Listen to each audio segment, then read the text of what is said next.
আপনি চোখে নাও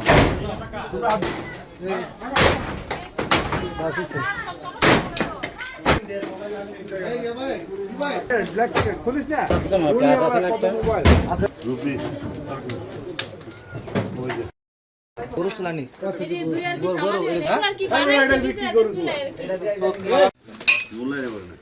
লাইটের পিছনে এটা কি ক্যামেরাগুলো এখানে দিয়ে দেয়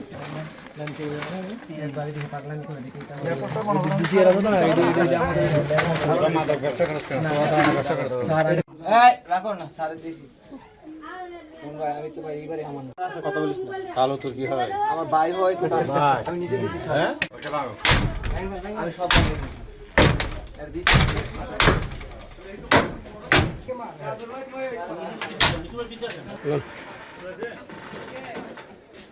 খুলে দেন না সমস্যা কি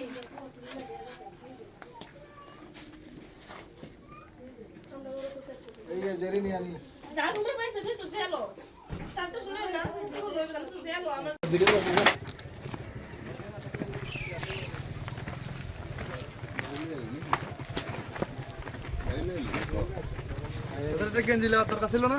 আপনারা জানেন মাদক বিরোধী অভিযান আমাদের চলমান, অতীতে আমরা করেছি, বর্তমানে করছি, ভবিষ্যতে আমরা এই বিষয়টা অব্যাহত রাখবো।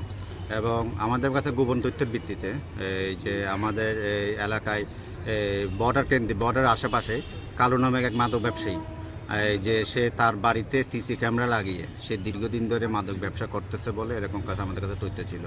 ইতিপূর্বে কালোকে আমরা গ্রেপ্তার করে তাকে আমরা জেল হাজতে পাঠিয়েছি এবং আমাদের কাছে তথ্য ছিল তার ভাই ইদন, সে তার এই মাদক ব্যবসাটা নিয়ন্ত্রণ করতেছে বর্তমানে। সেই হিসেবে আমরা আজকে অভিযান পরিচালনা করি। অভিযান পরিচালনা করলে তাকে ইদনকে আমরা গ্রেপ্তার করতে সক্ষম হই। পাশাপাশি তার ঘরে তল্লাশি করে এবং দেখা যায় যে সে তার ঘরের আশেপাশে টিনের বেড়ার ঘর, অথচ তারা ঘরের আশেপাশে অনেকগুলো সিসি ক্যামেরা লাগিয়ে তারা আইনশৃঙ্খলা বাহিনী কে আসছে না আসছে সবগুলো ভেতর থেকে পর্যবেক্ষণ করে তারা মাদক ব্যবসা এবং চোরা কারবার পরিচালনা করতেছে। এবং আমরা সবাই মিলে আজকে তাদের এই সিসি ক্যামেরাগুলো আমরা অপসারণ করে আমরা এগুলো জব্দ করে নিয়ে আসি আমরা, এবং পাশাপাশি ইদনকে গ্রেপ্তার করে আমরা তার বিরুদ্ধে আইনগত ব্যবস্থা প্রক্রিয়া দিই। এবং বাড়ি তল্লাশিকালে তার এখানে বিভিন্ন ধরনের দেশীয় অস্ত্রশস্ত্র সহ আর বিভিন্ন ধরনের চোরাই মোবাইল, ল্যাপটপ এবং বিভিন্ন অনেকগুলো সিম, হাতঘড়ি, এগুলো আমরা পাই, এগুলো আমরা জব্দ করে নিয়ে আসি, এগুলো আইনগত ব্যবস্থা প্রক্রিয়া দিই।